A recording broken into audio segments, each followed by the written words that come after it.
O que me chamou a atenção logo no primeiro quadro do mangá foi o seguinte: o Monte Fuji sempre foi tão gigantesco assim, tá parecendo colossal nessa imagem. E colossal também é o problema que se aproxima. Tá todo mundo se divertindo no Festival do Fogo, enquanto o Tenguyama Hitetsu tá contrastando com a população. Afinal, a Otama meteu de maluca, né? Pegou carona no barco da Speed e foi pra porrada lombrante em Onigashima.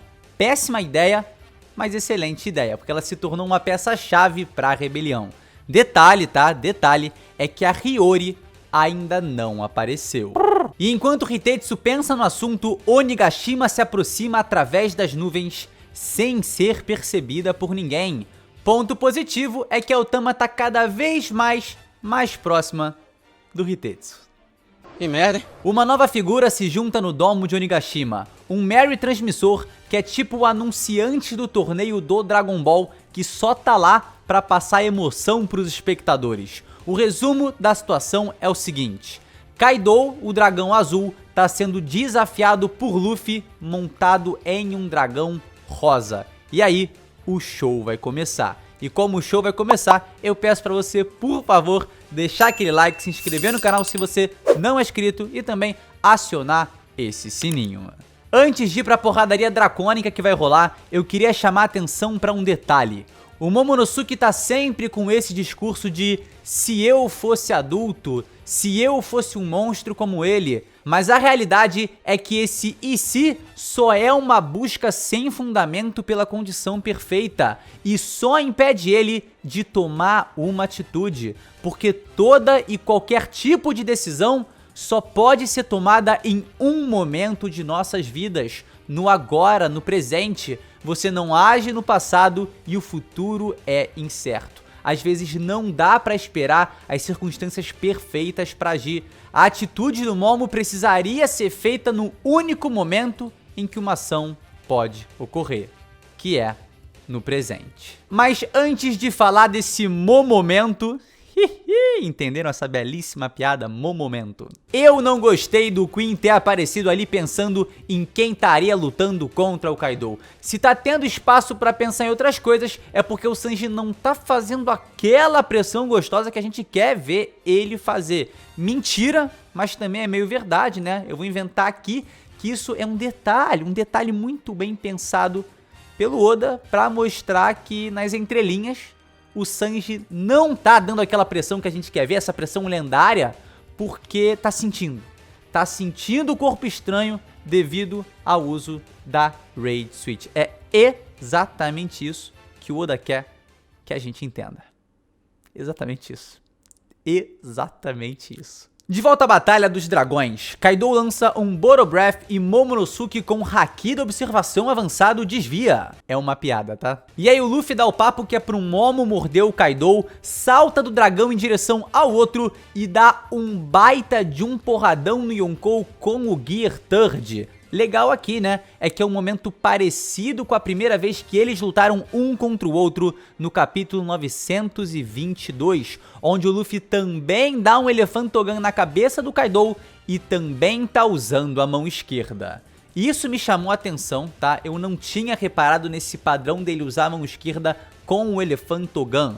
Contra o Kraken ele usou a mão direita, contra o Fujitora ele usou a mão direita e contra o Katakuri ele também usou a mão direita. Enfim, isso não deve dizer absolutamente nada, tá? Mas mesmo assim me chamou a atenção ele sempre usar essa técnica contra o Kaido com a mão, né? Com o braço esquerdo.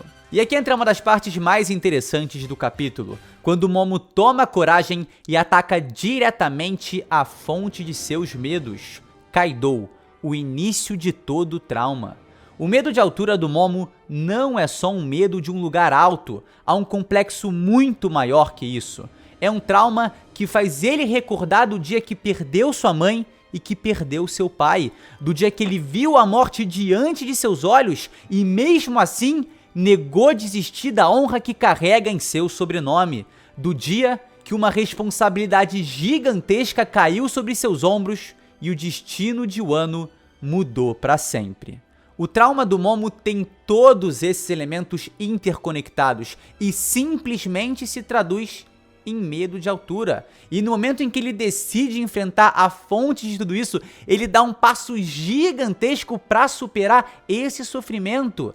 Sempre vale lembrar que pro Momo, que viajou pro futuro, fazem pouquíssimos dias que tudo isso aconteceu. É um trauma muito recente e muito profundo, mas que como uma criança de 8 anos, ele tá sabendo contornar surpreendentemente bem. E ainda, né, por incrível que pareça, existem momocidas nesse mundo. Pra mim, é de flipar os corrones. E também é de flipar os corrones, né, o que o Momo fez com o Kaido. Eu entendi o que aconteceu, né, e esse é o verdadeiro momento. Mas eu estranhei, tá? Eu estranhei porque eu pensei, mano, que é isso? Que é? É uma mordida com haki do rei avançado? O que aconteceu ali? Porque assim, até onde eu lembro, pra ferir o Kaido, tem que ser muito brabo. Só lembrar, né, dele tancando o Luffy no Gear Force e não dando um ai. Mas aí quando vem o mordidão do dragão, o maluco faz o maior carão do mundo.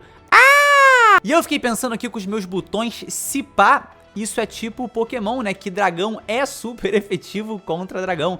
E se bobear, é por isso também que a Yamato tava se dando tão bem na luta contra o pai, porque era gelo contra dragão, que também leva vantagem. Se pá sim, totalmente provável de que não. Mas eu fiquei meio, cara, essa mordida era pra ser tão efetiva assim mesmo? Uma coisa é certa. O peso que ela carrega é gigantesco, de todo o sofrimento daquele dia fatídico, de perder sua mãe, de perder seu pai, o peso do esforço absurdo pra superar um trauma. Mais do que efetiva, a mordida é extremamente significativa, tanto que são as lembranças que fazem Momonosuke continuar mordendo com cada vez mais força. E quando questionado pelo Kaido o que ele tá fazendo, Momo responde que é isso mesmo, mano, você tá maluco? Que o Kaido é o maior otário de todos e que se não fosse por ele, seu pai e sua mãe ainda estariam vivos. Quando parece que a Yamato vai agir contra o Kaido, o Luffy aparece do nada, mano, dando um botadão maravilhoso na fuça do Yonkou. Detalhe, tá? Pra esse quadro aqui específico também, que me dá a impressão de que o Momo entendeu nesse momento que eles podem sim de fato derrotar o Kaido e que ele pode sim ser útil. Algo que, né, é bem importante pro personagem. O tempo literalmente fechou pros Minks, a lua tá atrás das nuvens e Nekomamushi e Inuarashi estão perdendo suas lutas.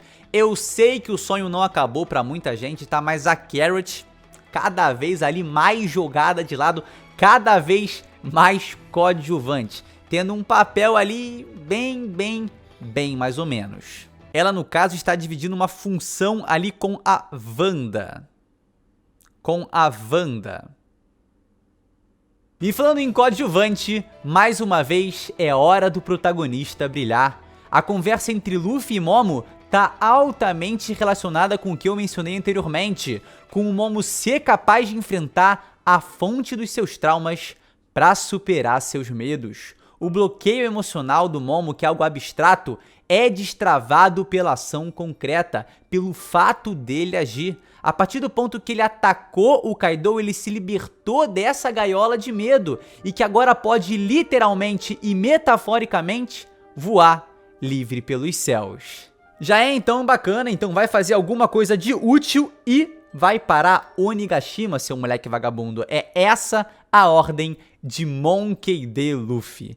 E antes de falar da sequência mais insana desse capítulo, eu só preciso comentar, bem de leve, que o Zoro e o Sanji lutando juntos é simplesmente incrível. Só esse quadro, né, deles dois, um de costas pro outro, já é o suficiente pra me hypar, mano, pra me emocionar completamente. A gente esperou tanto por isso, pra ver essa dupla junta em ação, que, cara, só esse lance, tá? Esse quadro já é fantástico. E isso, mano, ainda é pouco. Ainda é bem pouco pelo que a gente vai ver mais à frente. Mas o verdadeiro hype começa agora.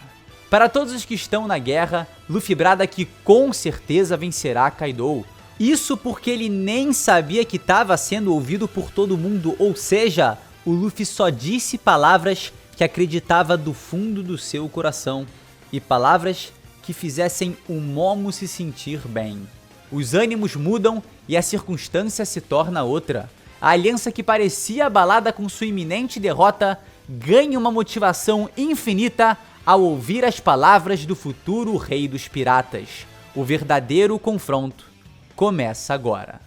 Desde que a gente viu o Shanks e o Barba Branca abrindo o céu ao trocarem golpes, a gente esperava pelo momento em que o Luffy chegaria nesse nível. Isso foi no capítulo 434, que saiu em novembro de 2006. Quase 15 anos depois, quando os golpes entre Luffy e Kaido se chocam, o momento tão aguardado acontece, com uma diferença.